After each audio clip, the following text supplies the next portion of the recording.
Bonjour, nous sommes à très peu de temps maintenant de Sukkot, avec les Arbat Aminim, les 4 espèces. La fête peut-être où il y a la plus grande simcha de toute l'année, c'est pendant Sukkot. Et les Arbat Aminim sont une partie intégrante de la simcha, que nous allons vivre justement pendant cette fête qui est absolument merveilleuse. Quelle est donc l'origine de cette mitzvah? Où est-ce donc marqué dans la Torah l'obligation donc de prendre les 4 espèces? C'est marqué Ul kartem lachem beyom harishon.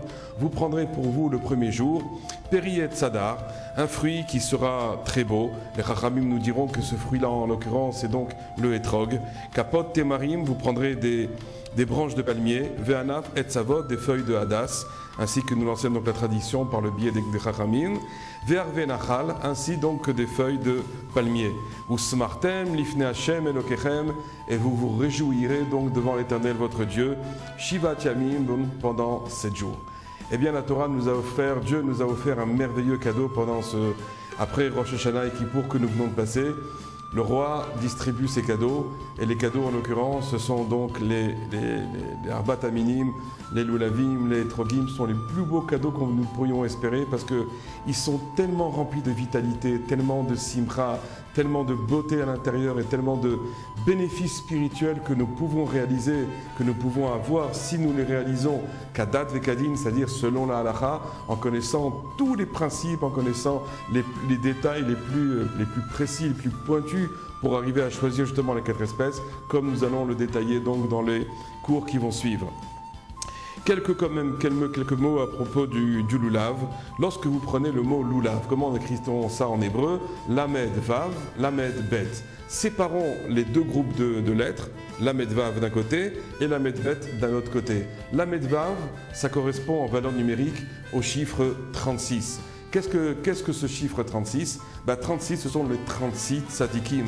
Et les 36 tzadikim par rapport aux 36 volumes du Talmud. Ensuite, nous avons le mot lev, lamed bet, 32. Le lev, c'est naturellement le cœur. Et or, nous savons que le lev, le lamed bet, que la Torah commence par un bet, bereshit, et finit par la lettre lamed, donc c'est le lev. Quand on inverse, ça fait le cœur. Donc lorsque maintenant nous prenons donc les 4 espèces, eh bien on brandit ces 36 tzadikim, on brandit ce cœur, on brandit cet amour vers Akadosh Baruch Hu que nous avons envers lui, et pour essayer de le trouver dans tous les endroits, puisque nous brandissons les 4 espèces avec le lulav et le hétrog dans tous les sens, en haut, en bas, à droite, à gauche, au nord, au sud, etc.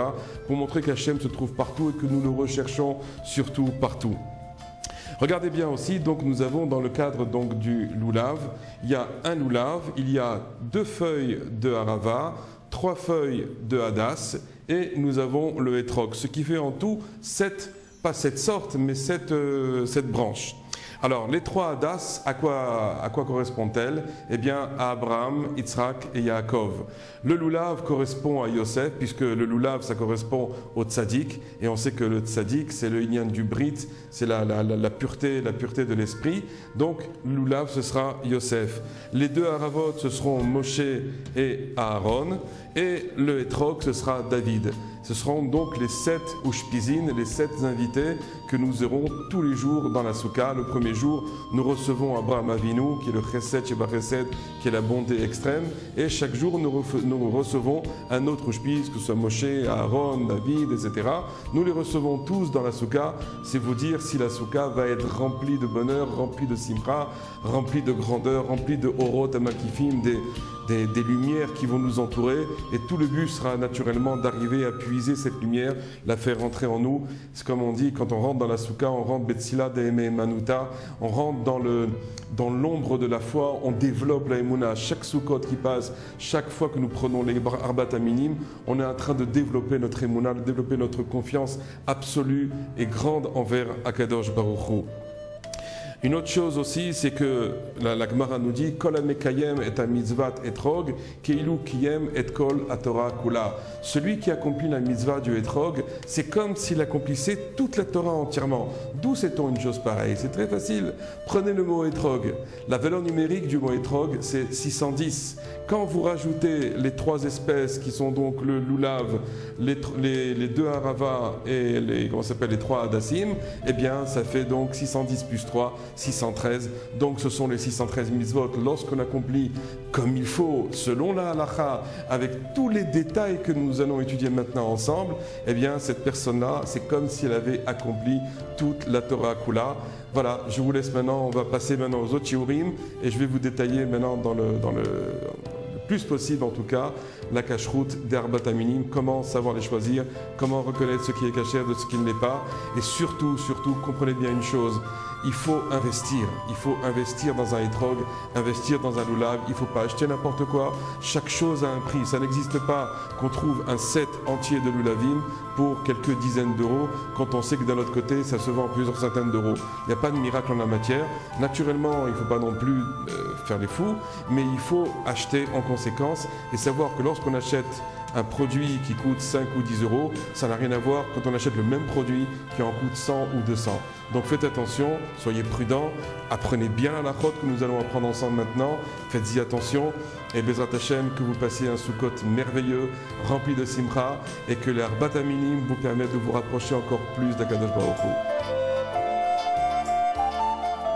Bien, nous allons passer maintenant en revue les 4 espèces, l'Arbat Aminim, et nous allons commencer essentiellement d'abord par le etrog. Alors le etrog, c'est un fruit merveilleux qui ressemble, les Rachamim nous disent qu'il ressemble au tzaddik parce qu'il a une bonne odeur et il a un bon goût. Et le tzaddik, c'est celui qui donc étudie la Torah et la pratique. Alors nous allons voir qu'au niveau de la cache-route du etrog, il y a beaucoup de lois qui sont très importantes et quelqu'un qui n'est pas exercé en la matière, qui n'a pas appris les lois concernant donc la cache-route du etrog, peut s'y méprendre, même confondre entre un citron et un etrog. Et il faut savoir que lorsqu'une espèce n'est pas l'espèce que la Torah a demandé, eh bien tout simplement la mitzvah n'est pas réalisée et nous avons donc réalisé une bracha levatala, c'est-à-dire que nous avons béni le nom de Dieu pour rien et en plus nous n'avons pas réalisé la mitzvah, sachant que malheureusement des fois on paye très cher ce genre de mitzvot et la mitzvah n'est pas réalisée comme il faut. Donc on va essayer d'apprendre ensemble donc toutes les conditions requises pour avoir un etrog kasher. La première chose, c'est qu'un etrog ne doit pas être mourkav. Qu'est-ce que ça veut dire mourkav? Il ne doit pas être greffé. C'est vrai que dans la technologie actuelle, on réalise beaucoup de greffes pour essayer d'arriver à avoir des fruits plus beaux, plus forts, plus sains. Et donc la technologie agricole actuelle utilise énormément ce type ce système. Donc il faut savoir que si par exemple un etrog a subi une greffe entre un étroguier et un citronnier par exemple, ou un étroguier et un poirier, le etrog qui va en sortir est complètement pasoul, donc il est complètement inapte à réaliser la mitzvah pendant Sukkot, la mitzvah des Arbat Aminim des 4 sortes. Alors comment fait-on pour reconnaître un etrog qui est mourkav, qui est greffé? La première chose, c'est que le mourkav, en général, il a une peau qui est extrêmement lisse.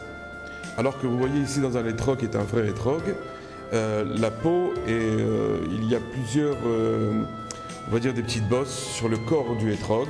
Et donc lorsqu'on voit un etrog qui est un peu bossu comme celui-ci, c'est déjà une première preuve que nous avons que ce etrog n'est pas mourkav. La deuxième preuve que nous avons, c'est que lorsque par exemple nous avons la tige inférieure qui est renfoncée légèrement à l'intérieur donc du etrog, c'est un vrai etrog. Mais lorsque la tige ressort d'une manière beaucoup plus prépondérante, là c'est aussi une deuxième preuve que ce etrog provient d'une greffe, comme vous le voyez dans la photo derrière moi.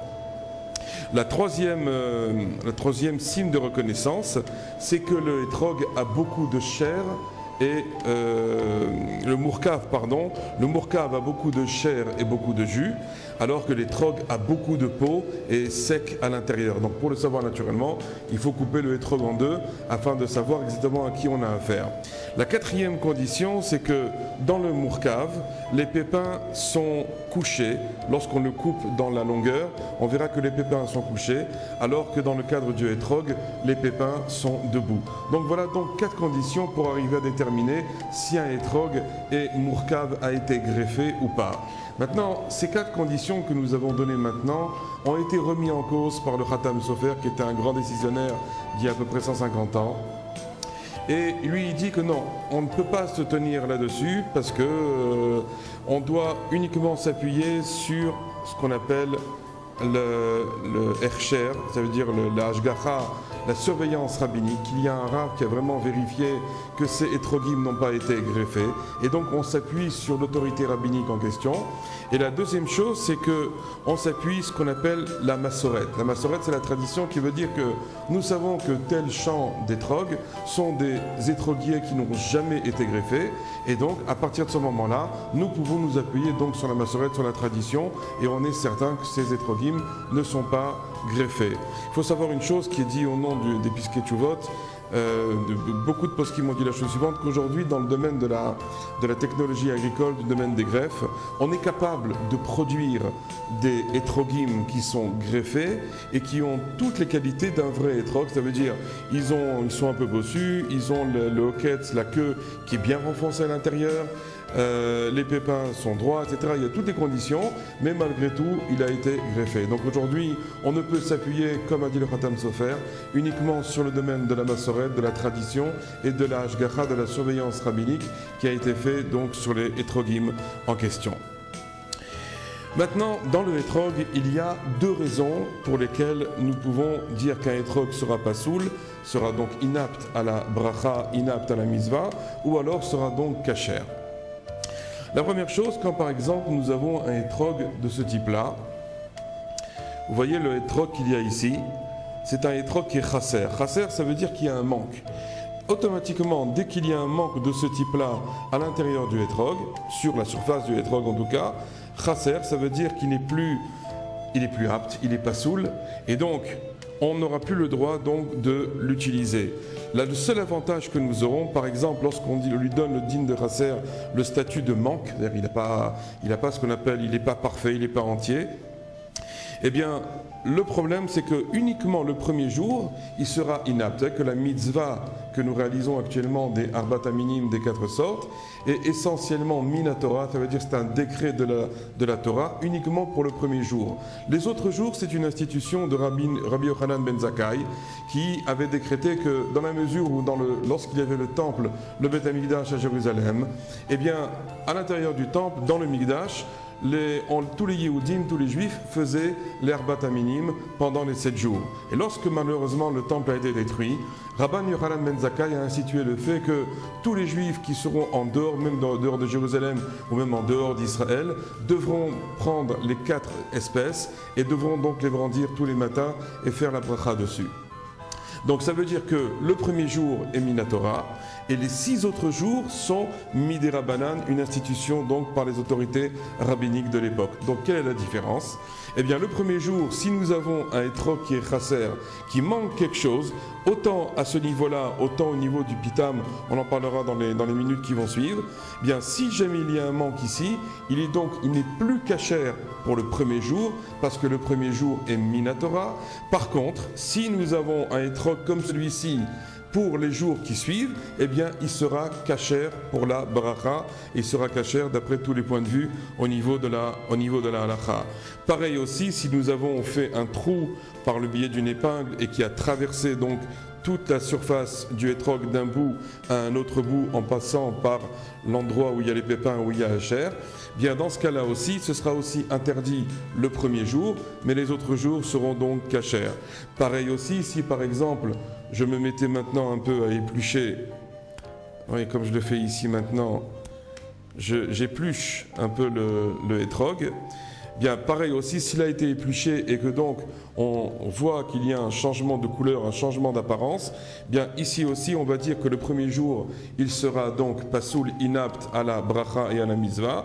Par contre les autres jours ils seront donc kasher pour réaliser la mitzvah. Là j'ai pas d'exemple d'étrog qui est fendu, mais peut-être on le verra sur la photo, un étrog qui est fendu, donc il faut savoir que s'il est fendu dans sa totalité, eh bien pareil aussi, il sera inapte à la bracha et inapte à la mitzvah le premier jour, mais les autres jours seront donc autorisés. Maintenant, nous avons une deuxième sorte de psoul, d'inaptitude à la mitzvah et à la bracha. C'est lorsque, par exemple, il y a ce qu'on appelle un chisaron be'ada, il n'a pas la beauté requise. Alors, qu'est-ce que ça veut dire qu'il n'a pas la beauté requise? Vous voyez, ça c'est ce qu'on appelle un hétrog qui est parfait à tous les sens du terme. Mais il se peut que parfois, lorsque le hétrog a poussé, il y a des formes de petites chazazis, des petites verrues qui ont poussé donc sur la surface du hétrog. Bien, si par exemple il y a une verrue ou il y a un changement d'apparence, c'est quoi un changement d'apparence, un chinouille maré? Par exemple, nous avons un point noir. Alors là, parfois, les gens en général ne savent pas voir ça, mais il faut regarder presque avec une loupe. Une loupe, c'est pour être certain lorsqu'on a un doute. Mais en tout cas, il faut le voir à l'œil nu. Et regarder, est-ce qu'il n'y a pas de taches, de petits points noirs qui viendraient entacher la beauté, entre guillemets, donc du hétrog, le côté hadar du hétrog. Si jamais on a trouvé un point noir, eh bien, cela rend pasoul, cela rend inapte à la mitzvah et à la bracha pendant les 7 jours. Mais l'avantage que nous avons lorsque nous rentrons dans la deuxième donc, catégorie de psoul, d'inaptitude à la bracha et à la mitzvah, comment il faut faire pour vérifier lorsqu'un hétrog est kasher ou pas? D'abord, on doit le mettre devant soi comme ceci, et on doit regarder la surface à partir du moment là où ça commence à descendre. La surface supérieure, c'est là-dessus où tout se joue au niveau du hadar. Je vous le montre comme ceci par rapport à la caméra. Donc ça veut dire c'est exactement, c'est ce qu'on appelle le chotem, c'est cette partie-là. Voilà. Toute cette partie-là, de ici jusqu'au pitam là-haut, c'est là-dedans que nous allons déterminer si par exemple il y a une verrue, si par exemple il y a un point noir, si par exemple il est tacheté, si par exemple il est sec. On a commencé à voir des côtés de... parce que parfois il était très difficile d'avoir des bons hétrogim, et donc ils étaient secs. Des fois il y a des gens qui les gardaient depuis l'année précédente. Et donc s'il était sec dans la partie supérieure, dans la partie du chotem, donc ça rend pasoul pendant les 7 jours. Mais à la différence que si par exemple les points noirs maintenant sont dans la partie inférieure ou tout en bas, par exemple si on voit des points noirs non pas dans la partie supérieure, ici dans le chotem, mais dans la partie à partir d'ici jusqu'à la queue, un point noir par exemple ici ne rend pas inapte à la bracha ni à la mitzvah. Donc ça veut dire que si on trouve une verrue, une forme de verrue, une chazézite, un changement d'apparence, un point noir, si on trouve qu'il est tacheté ou qu'il a un côté de quelque chose de sec qui est sur sa surface, mais uniquement dans la partie supérieure dans le chotem, là ça le rend inapte pendant les 7 jours ce coup-ci. Mais si par contre on a trouvé tous les points que je viens d'énoncer dans la partie inférieure, eh bien il deviendra kasher la bracha et kasher pour la mitzvah. Ensuite, vous voyez que le hétrog est composé donc de 2 endroits. Il y a ce qu'on appelle ici le pitam, je vais y revenir tout de suite, et il y a ici la queue. Si la queue doit être tout le temps attachée à l'hétrog. Sinon, on va rentrer dans le cas de ce qu'on appelle chasser, donc il va manquer quelque chose dans le hétrog, et donc il ne sera plus kasher le premier jour, et comme on l'a dit tout à l'heure, il sera kasher pour les jours suivants. Si par exemple, nous avons eu un problème et que le hoketz a été enlevé, là, j'en ai pas d'autres ici. Écoutez, je vais le faire devant vous. Je vais enlever, voilà, j'enlève la queue. Voilà, donc maintenant, je l'ai rendu complètement pasoul. Maintenant, qu'est-ce qui se passe? Il y a 2 moyens de le rendre kasher à nouveau. Une petite astuce. On le repose comme ça et on se sert d'une épingle et on le passe dans la partie transversale pour le rattacher au hétrog. Mais attention, c'est une solution ce qu'on appelle maritaïne, ça veut dire qu'il y a des gens qui vont se baser là-dessus et peuvent l'enlever, le casser, etc. Donc il faudra mieux éviter. Par contre, on pourra utiliser de la colle. Si besoin est, qu'on n'a pas d'autres hétrogs naturellement, on pourra utiliser de la colle et rattacher donc le hoketz, la queue, au hétrog et il redeviendra kasher comme par magie. Voilà dans le cas du hoketz. Maintenant, on a parlé tout à l'heure du pitam. Vous voyez, il y a ici cet endroit-là, il y a ce qu'on appelle le pitam. Et ce pitam, il faut savoir qu'il y a 2 sortes d'étrogim. On a une sorte d'étrogim qui pousse sans pitam, comme par exemple celui-ci. Vous voyez, celui-ci, sa forme, c'est ça pousse. Il pousse sans pitam. S'il pousse sans pitam et qu'il n'a jamais eu donc de pitam, il sera kasher même Méhouda, il sera une très belle mise de réaliser ça avec ça, parce que c'est sa forme, c'est sa sorte, c'est l'espèce qui est comme ça. Il y a une deuxième espèce, surtout en général les troguim marocains et les troguim de ce type-là. Lorsque par exemple il y a un pitam, là il est très important que le pitam ne soit jamais tombé.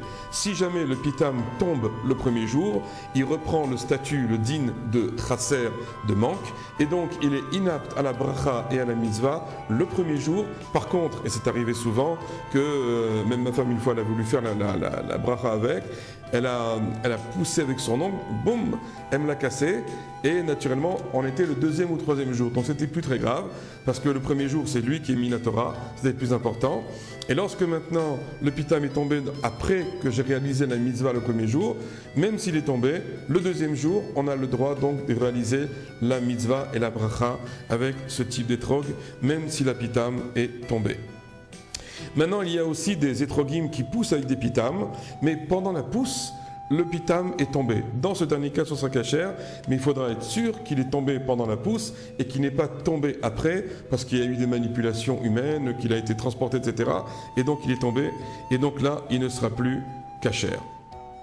Un autre point qu'il faut vérifier aussi dans le domaine des étrogim, si ce sont des étrogim qui proviennent de terre d'Israël, de terre sainte, il faut donc vérifier que dans le Hersher, dans la surveillance rabbinique, que les maasrot, c'est-à-dire que les prélèvements pour les Kohanim, les Lévi'im, etc., ont bien été réalisés. Si jamais vous prenez un étrog dont le maaser, dont le prélèvement n'a pas été réalisé, c'est pas soul la bracha pendant les 7 jours. Et pour la mitzvah. Au niveau donc du poids maintenant du étrog. Alors, parfois on verra des étrogim qui nous paraissent vraiment parfaits à tous les points de vue, mais ils sont minuscules. Alors là, attention, le poids minimum d'un étrog doit être de 56 grammes. Alors, il faut savoir une chose, quand on prend un étrog minimum 56 grammes, il se passe quelque chose pendant le courant de la fête, c'est qu'il peut y avoir une diminution de la taille du étrog, parce qu'il se rabougrit un petit peu, il se reprend, etc. Donc si on a pris un 56 grammes qui est le minimum, et que pendant les jours de fête, il va un peu se rapetissir, il est fort possible que le 3e ou 4e ou même le dernier jour de la fête, il ne va ne peser que 40 grammes ou 45 grammes. Donc attention, il y a certaines personnes qui prennent des étrogim qui font au minimum 100 grammes, pour être sûr que si jamais le étrog va se rapetissir un petit peu pendant la fête, il aura toujours la mesure minimum de 56 grammes. Un autre point important aussi, là nous sommes dans l'année de la Shemitah, et donc dans l'année de la Shemitah, ça veut dire que la terre d'Israël, c'est le Shabbat de la terre d'Israël. Donc nous n'avons pas le droit de commercer les fruits qui proviennent de la terre d'Israël. On a le droit de les prendre gratuitement si on nous les offre, etc. Mais ne pas faire du commerce avec. Donc là, naturellement, ici aussi, dans ce cas-là, il faudra vérifier que le étrog ne provienne pas de la Shemitah, puisque naturellement, il y a une phase de commerce, d'achat et de vente qui va être réalisée. Et on n'a pas le droit donc de faire ça donc pendant la Shemitah. Et donc il faudra, si jamais on doit acheter les autres espèces, il faudra acheter ce qu'on appelle Be'avla'a. Ça veut dire j'achète les 4 espèces, on va dire les 3 espèces, et en même temps on nous donne le étrog gratuitement. Donc il faut faire attention au niveau des lois, chez qui vous l'achetez, et vérifiez bien toujours la surveillance rabbinique qui est posée sur ce étrog, de la même manière que vous n'achèteriez jamais de la viande à quelqu'un qui vendrait de la viande sur un étalage sans surveillance rabbinique. Faites la même chose aussi pour les étrogim, pour les loulavim. N'achetez jamais un étrog sans surveillance rabbinique, parce que c'est la preuve, la certitude qu'il n'est pas mourkav, qu'il n'a pas de problème et qu'il est kasher a priori pour la bracha et pour la mitzvah. Voilà, à bientôt. Là nous arrivons au hadas. Alors le hadas, c'est une feuille, vous voyez comme ceci. Comment détermine-t-on la cacheroute d'un hadas? Vous voyez d'abord comment est composé le hadas. C'est un petit bois. Et sur ce bois, il y a ce qu'on appelle un ken.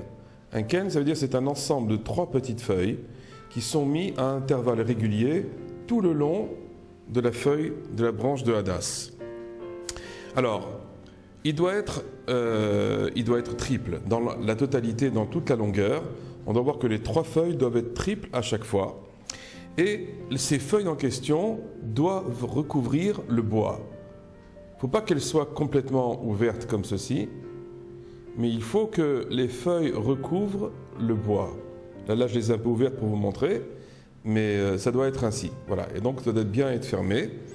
Ensuite, les feuilles doivent arriver un peu plus haut que le ken. Le ken, c'est donc cette racine sur laquelle il y a donc les 3 feuilles qui sortent. Donc vous voyez, le but c'est quoi? C'est que les feuilles recouvrent le bois et qu'ensuite elles commencent à recouvrir la partie inférieure de la feuille qui lui est supérieure par rapport au ken qui lui est inférieur.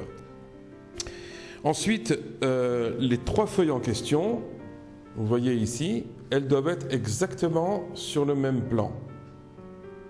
Vous voyez, c'est là comment on arrive à déterminer le hidour, la qualité, la beauté du hadas, lorsque les 3 feuilles sont exactement sur la même ligne.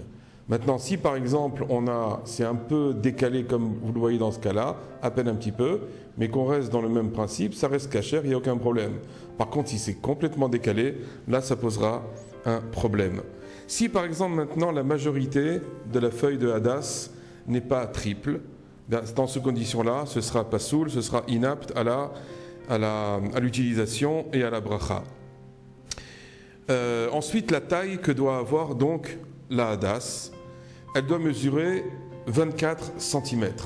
Si maintenant on a des difficultés à trouver de la hadas qui fait 24 cm, on pourra utiliser un hadas qui fait au moins 20 cm.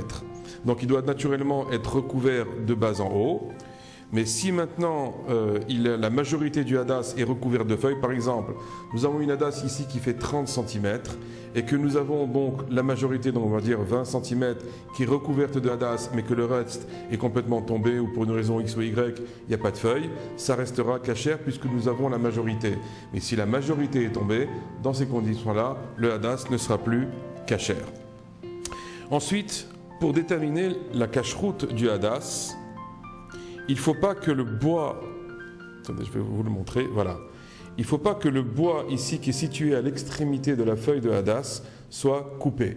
Si jamais c'est sectionné ici, ça devient pasoul, ça devient inapte à la bracha et à la mitzvah.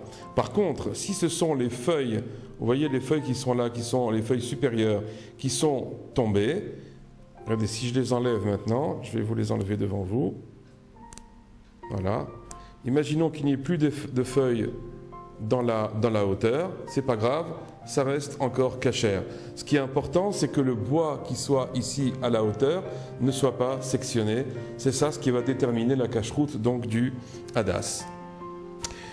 Par contre, si maintenant, dans le cas où les feuilles auraient blanchi complètement, vous savez qu'il y a pas si longtemps que ça, c'était très difficile de trouver des feuilles de hadas vertes, fraîches, comme il fallait.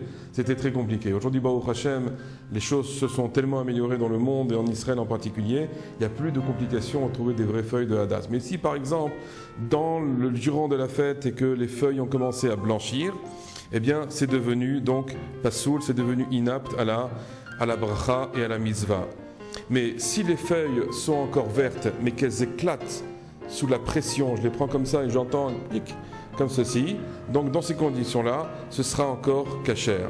Si maintenant la fraîcheur des feuilles revient lorsque je vais les mettre dans l'eau, dans ce cas-là aussi ce sera cachère et on pourra donc utiliser. Si par exemple maintenant nous n'avons pas, et ça c'est quelque chose de général pour les 4 espèces, pour le loulav, pour le hétrog, pour la hadas et la harava, le saule pleureur, si par exemple aucune des espèces n'est cachère et qu'on n'a pas le choix, on fera la mitzvah avec, dans la mesure où ce sont des vraies espèces, mais qui ne sont plus cachères parce qu'elles sont sèches, elles ont perdu leur fraîcheur, etc. Mais on fera sans bracha. Pourquoi? Le Mishnah Berurah nous dit Kedeshelo tishtakar Torah lulav mi Israël, afin qu'on n'oublie pas la loi du lulav dans le peuple d'Israël. Voilà donc pour la feuille de hadas. Voilà, maintenant on va passer donc au lulav. Le lulav qui représente le tzaddik, comme c'est marqué, tzaddik et sodolam, le tzaddik est la base et le fondement du monde. Et c'est aussi écrit, tzaddik, katamar, ifrar, le tzaddik poussera comme un palmier. Donc ce lulav qui est essentiel dans la bracha, dans la mitzvah que nous allons réaliser à Sukkot, est impératif aussi de lui trouver les bonnes qualités, savoir comment le choisir, savoir reconnaître un lulav kasher, un lulav qui est meoudar, qui n'est pas... qui est beau, qui est apte à la mitzvah et qui fera plaisir à Hachem. Alors, il faut d'abord connaître la taille. La taille, le minimum que ça doit faire, c'est on doit mesurer à partir donc de la colonne vertébrale, la shidra. Vous voyez, cette shidra, c'est ce qu'on... Je vais vous le montrer ici. Ça commence ici à la base et ça se termine jusqu'à là. Là, nous avons la colonne vertébrale qui se termine jusqu'à ici, jusqu'à là où les feuilles commencent à pousser. Donc, on doit avoir au minimum 32 cm, hormis les feuilles supérieures. Si on a des difficultés à trouver un loulave qui soit vraiment cachère comme il faut, on pourra même prendre un loulave qui fera 27 cm. Si par contre nous avons aussi donc la hadas et la harava qui vont être mis à côté et que la hadas et la harava sont assez longues, il faudra faire en sorte quand même de prendre un loulave qui sera toujours au minimum 10 cm supérieur pour montrer la différence de taille entre le loulave et les deux autres espèces. Alors, la colonne vertébrale, donc ce qu'on appelle la shidra, comment doit-on faire pour vérifier qu'un loulave est cachère? On doit vérifier d'abord de cette manière-là. On doit le prendre ainsi et vérifier est-ce qu'il est bien droit. Lorsque vous l'avez pris devant vous de cette manière-là, vous voyez qu'il est extrêmement droit, donc il est vraiment cachère. Un loulave ne doit jamais tendre ni vers la droite, ni vers la gauche, ni vers l'avant, ni vers l'arrière. Si jamais il tend complètement comme ça, et que c'est sa structure, et qu'il est de cette manière-là, ou même de l'autre côté ainsi, c'est pas soul, c'est inapte à la bracha et à la mitzvah. Comment reconnaît-on aussi un loulave qui est cachère? On doit d'abord arriver à trouver la feuille centrale. Avant de vous montrer la feuille centrale, je vais quand même vous montrer comment est fait une feuille de loulave. Vous voyez, c'est une feuille que j'ai détachée de ce loulave. Je vais le refaire devant vous pour que vous voyez bien la chose. Je prends une feuille ainsi. Ne faites pas ça sur un loulave qui soit cachère. Là, c'est uniquement pour la démonstration. Vous prenez donc une feuille et vous voyez que cette feuille, en vérité, elle est double. Attendez, je vais essayer de la trouver. Voilà. Vous voyez donc, lorsque je l'ouvre, je me retrouve avec deux feuilles. Si jamais vous trouvez un loulave qui n'aurait qu'une seule feuille et qui n'est pas fait en double, eh bien dans ce cas-là, c'est un loulave qui serait pas soul complètement. Donc le problème qui peut se passer dans ce genre de feuille, c'est qu'il peut y avoir une ouverture à l'intérieur. Et la plus grosse difficulté et complication, c'est que lorsque l'ouverture se passe ici en haut. Alors il y a une discussion entre les poskim, est-ce que c'est toutes les feuilles qui doivent être bien fermées ou c'est la feuille qui est centrale? Selon l'avis du Mechaber Rabbi Yosef Karo, il est impératif que c'est uniquement la feuille qui est centrale, voilà, je vais vous la trouver tout de suite, qui doit être donc bien fermée. Et là, si vous voyez bien, regardez ce qui se passe là-haut. Vous voyez que c'est ouvert. Normalement, la cache-route du loulave se détermine, plus la feuille centrale est fermée, plus la feuille centrale est fermée, et plus c'est cachère. Et là, en l'occurrence, on voit qu'il y a eu, comme on l'a montré ici, l'ouverture entre la feuille de la thiomètre. Et donc là, regardez bien, c'est ouvert ici. Et donc ça veut dire que c'est plus cachère. Donc ce que vous devez faire, vous devez toujours choisir un loulave qui soit extrêmement bien fermé, déjà au minimum dans la feuille qui est centrale, et selon les autres avis aussi, dans les autres feuilles. Naturellement, ni ouvert en haut. Si par contre c'était ouvert ici, voilà, je vais vous le montrer tout de suite, ça reste encore cachère. Mais le problème que nous avons ici, c'est que c'est ouvert en haut, dans l'extrémité. Et c'est là-dessus où il faut être très pointu, ça s'appelle le inamek. Il faut vraiment que le loulave soit extrêmement bien fermé de cette manière-là. Maintenant, il y a d'autres types de loulaves. Il y a des loulaves qu'on appelle le loulave canari. Vous le voyez dans la photo derrière moi. Le loulave canari est une espèce qui est très répandue aussi, mais qui a été disqualifiée par beaucoup de décisionnaires dans le domaine de la halakha. Pourquoi ? Parce qu'il y a plusieurs familles dans le domaine des loulaves. Et il y a des loulavim qui proviennent d'arbres qui ne donnent pas de fruits. Or, certains poskim ont voulu dire que le loulave que nous utilisons aujourd'hui doit impérativement donner des fruits. Donc, si ce loulave canari, en l'occurrence, qui provient des îles Canaries, comme son nom l'indique, ne donne pas de fruits, donc on ne pourra pas l'utiliser. Certains autres poskim vont vous dire non, dans la mesure où il appartient à la famille des loulavim, donc il n'y a pas de raison, même s'il ne donne pas de fruits, ce sera quand même autorisé. Donc pour conclure cette discussion entre les décisionnaires, il faudra éviter de l'utiliser. Si vraiment on n'a pas le choix et qu'on n'a que des loulavim qui viennent des îles Canaries, alors on aura le droit de l'utiliser, mais il vaudra mieux éviter malgré tout de le faire si on a le choix autrement. Autre chose aussi qui est importante, c'est que si par exemple on voit un loulav qui a séché, qui est devenu sec et qui peut s'effriter complètement, naturellement, il a perdu son côté frais, son côté vert. Si jamais c'est arrivé une chose pareille, il sera aussi pasoul. Mais là aussi, c'est difficile d'en arriver à un tel stade parce qu'aujourd'hui, on trouve quand même plus ou moins facilement donc, des loulavim qui sont cachers. Un loulav dont la tête aurait été sectionnée, on parle ici de la tête, de la feuille centrale, selon Rabbi Yosef Karo. Si ça a été sectionné comme ceci, voilà, je vais prendre des ciseaux pour vous le montrer. Si je lui coupe la tête, entre guillemets, voilà, il est complètement pasoul, c'est fini, on ne peut plus. Il était déjà pasoul parce qu'il était complètement ouvert, ça faisait ce qu'on appelle un inamek, une forme de Y. Donc ça c'est évident que c'était pasoul. Mais si maintenant en plus on lui a coupé la tête, ou selon d'autres avis, on coupe la tête des feuilles qui sont juste à côté, bien pareil aussi, il devient pasoul complètement, ce type de loulav. Donc il faudrait être très pointu en la matière et faire attention comment vérifier donc son loulav. Donc maintenant vous le savez, vous en savez autant que moi. Il y a un troisième type de loulav que moi personnellement j'affectionne particulièrement, c'est ce genre de loulavim. Ce sont les loulavim qu'on appelle avec une kora. C'est quoi la kora? C'est une fine pellicule marron qui est posée tout à fait naturellement sur la surface du loulav. Là, il y a beaucoup de kora qui est tombé, mais normalement, il était entièrement entouré de cette fine pellicule marron.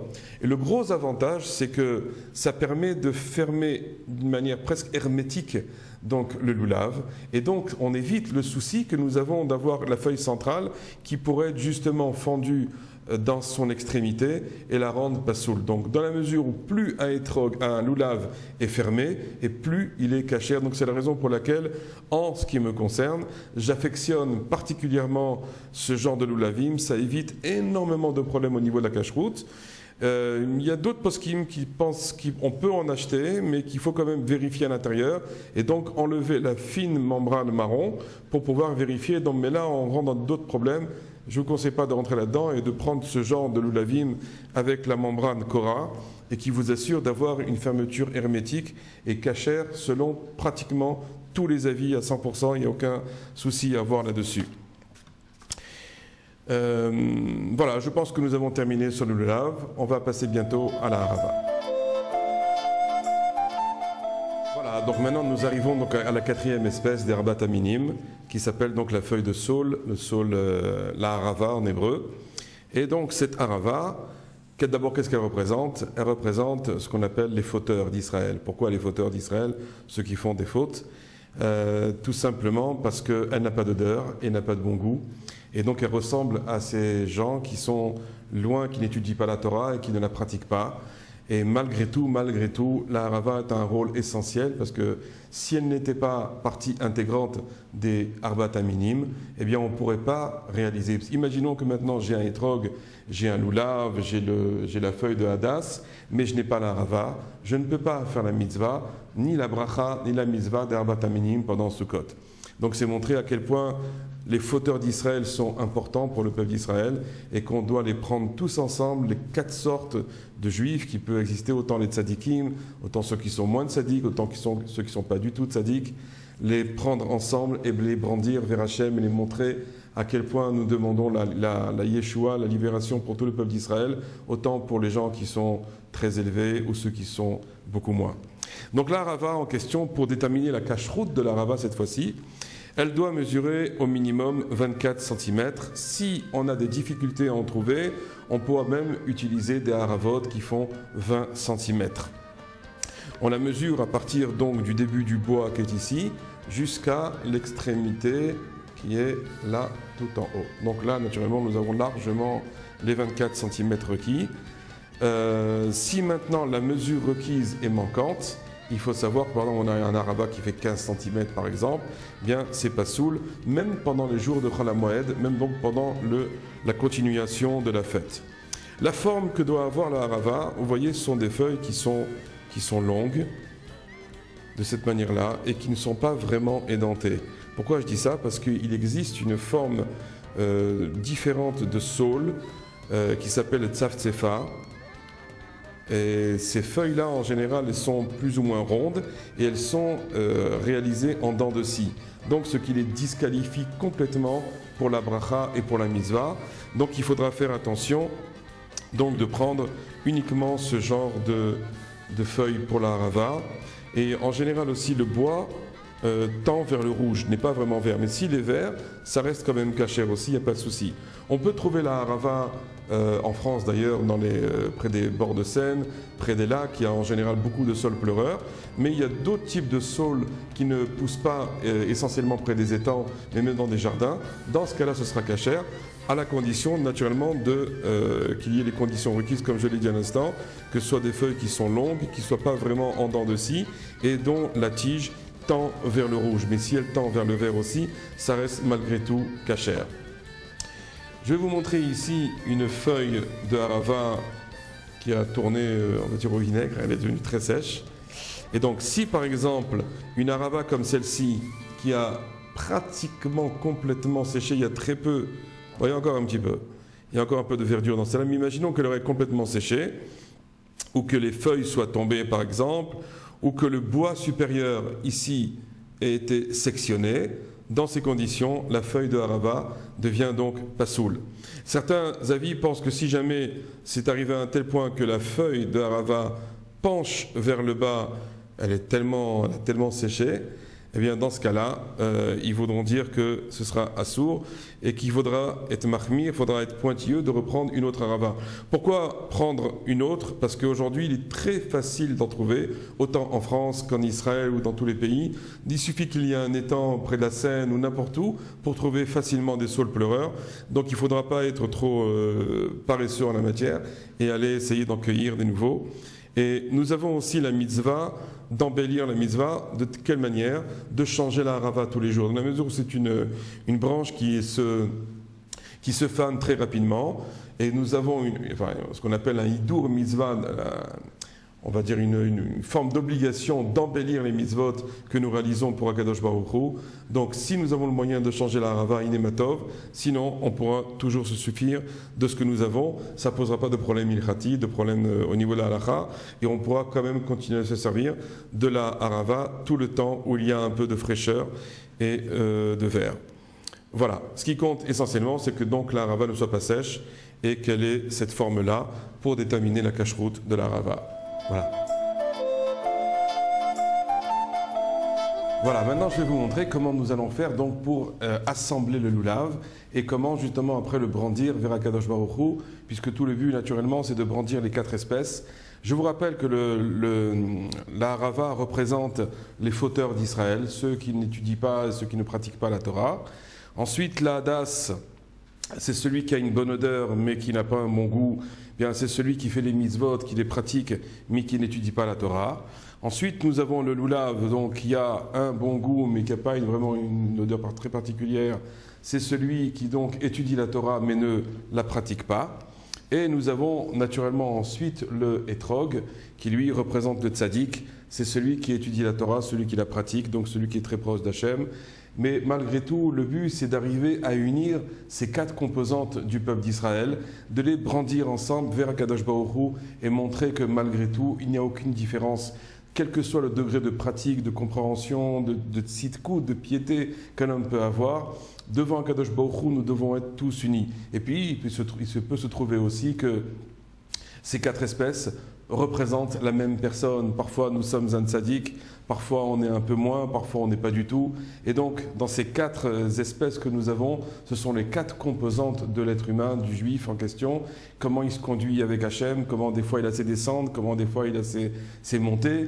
Mais malgré tout, on reste toujours unis, toujours en train d'avoir le kesher, d'avoir le lien avec Akadosh Baruch Hu, parce que c'est ça l'élément principal de Sukkot, d'Arbat Aminim, comment ça nous l'apprend. Alors je vais vous montrer maintenant comment fait-on pour justement attacher les 4 espèces ensemble. Après, je vais vous donner directement l'avis d'après la Kabbalah, d'après la mystique. Il faut mettre, sachant que le loulav représente, bon, on en parlera tout à l'heure si vous voulez, je vais vous mettre ici, pardon, on met la feuille de Hadas sur la colonne vertébrale donc du loulav, voilà. Ensuite, on met de chaque côté, à droite et à gauche, les 2 feuilles de Hadas. Et aussi à côté, nous mettons ensuite les 2 feuilles de Harava que nous allons rassembler de cette manière-là. Auparavant, vous pouvez prendre une feuille du loulav. Ne faites pas ça sur un loulav qui est cachère. Prenez un loulav qui est pas soul. Vous récupérez une feuille. Vous la prenez comme ceci. Vous découpez avec des ciseaux pour en faire des fines feuilles. Voilà, vous en faites plusieurs comme ça. Et après, donc, il suffit de passer en dessous et de les attacher. Voilà, on fera ainsi 3 nœuds. Voilà, premier nœud qui est ici, de cette manière-là.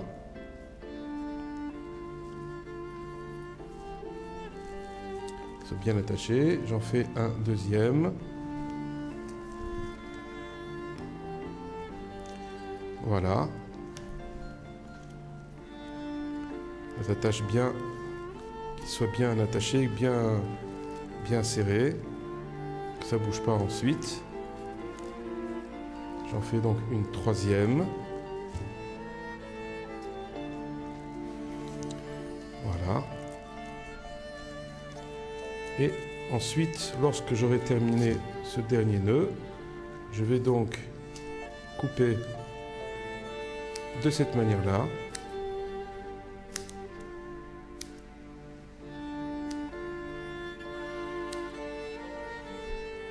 Et nous avons donc notre loulav qui est parfait.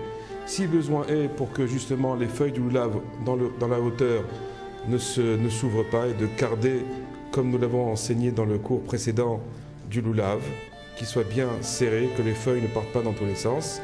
Et on pourra aussi rajouter ici. Et comme ça, nous avons notre loulav qui est prêt à l'emploi. Donc naturellement, après, nous allons prendre notre loulav dans la main droite et nous allons faire la bracha. Quelle bracha allons-nous faire? Baruch ata Hashem, béni sois-tu éternel, Elokeinu melech haolam, notre Dieu, roi de l'univers, Asher kideshanu, qui nous a sanctifiés, bemitzvotav, par ses commandements, al netilat loulav, sur l'obligation donc de prendre le loulav et de le brandir. Lorsque nous avons fait cette bracha-là, ensuite nous prenons le hétrog dans la main gauche, nous les unissons de cette manière-là ensemble. Et après que nous avons fait la bracha, naturellement, là je parle, mais on n'a pas le droit de parler, on fait la bénédiction et on fait la bracha de Shechianu, Shechianu vekiyemanu veigianu la zemanazé, qui nous a fait arriver à ce moment-là. Donc on remercie Hachem qu'on est arrivé vivant, en bonne santé, Baruch Hashem, pour réaliser la mitzvah donc du hétrog et du lulav et de la souka. Et donc, lorsque nous avons fait ces 2 premières brachot, la deuxième bracha de Shechianu est uniquement le premier jour. Les autres jours, on ne la fera pas, sauf si on a oublié de la faire le premier jour. On pourra toujours le faire le deuxième, troisième, même jusqu'à la fin de la fête, la bracha de Shechianu. Alors comment faut-il faire ensuite lorsqu'on a fait cette bracha-là? On doit se positionner vers le sud. On commence vers le sud et on prend de cette manière-là le hétrog et le lulav et on le brandit ainsi 1 fois, 2 fois, 3 fois. Lorsque j'ai brandi de cette manière-là vers le sud, je me tourne et je vais dans l'autre sens vers le nord. Donc je vais de ce côté-là, 1, 2, 3. Et ensuite, je vais donc du côté de l'est, 1, 2, 3, vers le haut, 1, 2, 3, 1, 2, 3. Et après la dernière, donc vers l'ouest de ce côté-là. Voilà donc comment faut-il faire donc les Na'anouim. La coutume ashkénaze, c'est au moment où on fait les Na'anouim, on bouge comme ça, mais dans la coutume sfarade, il n'est pas nécessaire de bouger, uniquement de faire un aller et retour de cette manière-là et de leur faire revenir vers nous. Voilà donc comment on a associer donc les 4 espèces qui représentent les 4 composantes du peuple juif et comment nous les brandissons dans les 6 directions pour montrer à Hachem que nous recherchons sans arrêt la présence d'Akadosh Baruch Hu dans tous les sens, dans tous les domaines de la vie et que naturellement cette présence, cette recherche viennent aussi sur les 4 composantes du peuple d'Israël, quel que soit leur niveau de spiritualité. Voilà.